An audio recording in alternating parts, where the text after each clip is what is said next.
உலகம் முழுவதும் உள்ள தமிழர்களால் பொங்கல் பண்டிகை உற்சாகமாக கொண்டாடப்பட்டு வருகிறது. தமிழ் கலாச்சார பண்பாட்டு வரலாற்றில் முக்கிய பண்டிகையான பொங்கல் பண்டிகையை உலகம் முழுவதும் உள்ள தமிழர்களால் மகிழ்ச்சி பொங்க கொண்டாடப்பட்டு வருகிறது.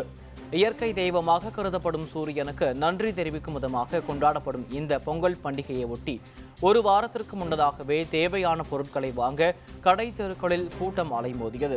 கரும்பு, மஞ்சள், பச்சரிசி போன்றவற்றை மக்கள் முன்னதாகவே வாங்கி வைத்துக் கொண்டனர். இன்று அதிகாலையிலேயே தங்கள் வீடுகளில் பல வண்ணங்களில் கோலமிட்டு வீட்டு வாசலில் தோரணங்களை கட்டினர். காலையிலேயே குளித்து முடித்து புத்தாடைகளை அணிந்து புது பானையில் புத்தரிசி இட்டு சர்க்கரை பொங்கல் வைத்த மக்கள் பொங்கல் பொங்கும் போது பொங்கலோ பொங்கல் என உற்சாக குரல் எழுப்பினர். மேலும் அனைவரும் ஒருவருக்கொருவர் பொங்கல் வாழ்த்துக்களையும் பரிமாறிக்கொண்டனர்.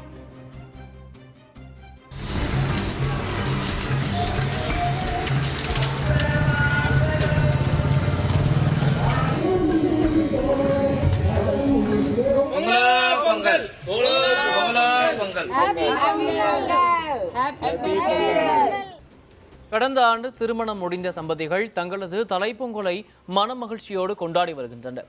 அந்த வகையில் திருநெல்வேலி பாளையங்கோட்டையில் ஸ்ரீ வேல்ராஜ் அனுசுயா புதுமண தம்பதி தங்களது தலைப்பொங்கலை கொண்டாடினர்.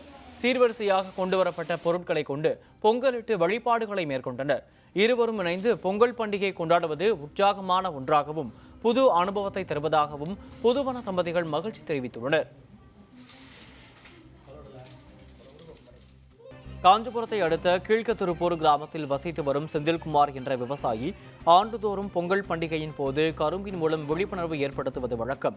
அந்த வகையில் இந்த ஆண்டு பொங்கல் பண்டிகையின் போது பாரம்பரிய பொருட்களை அனைவரும் அறிந்து கொள்ளவும் பிரதமரின் அனைவருக்கும் வீடு திட்டத்தின் விழிப்புணர்வுக்காகவும் செங்கரும்பினால் ஆன குடிசை வீடு அமைத்து அதில் பழங்கால பாரம்பரிய பொருட்களான சமையல் உபகரணங்கள், அளவைகள் உள்ளிட்டவைகளை காட்சிப்படுத்தியுள்ளார்.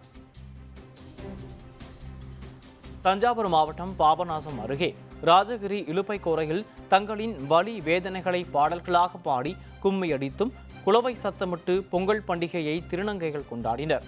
தங்களது வீட்டிற்கு செல்ல முடியாத சூழ்நிலைகள் இருந்தாலும் கவலைகளை மறந்து பொங்கல் கொண்டாடுவதாகவும் வீடுகளில் திருநங்கைகள் இருந்தால் அவர்களை பெற்றோர்கள் அரவணைத்து செல்ல வேண்டும் எனவும் அவர்கள் தெரிவித்தனர்.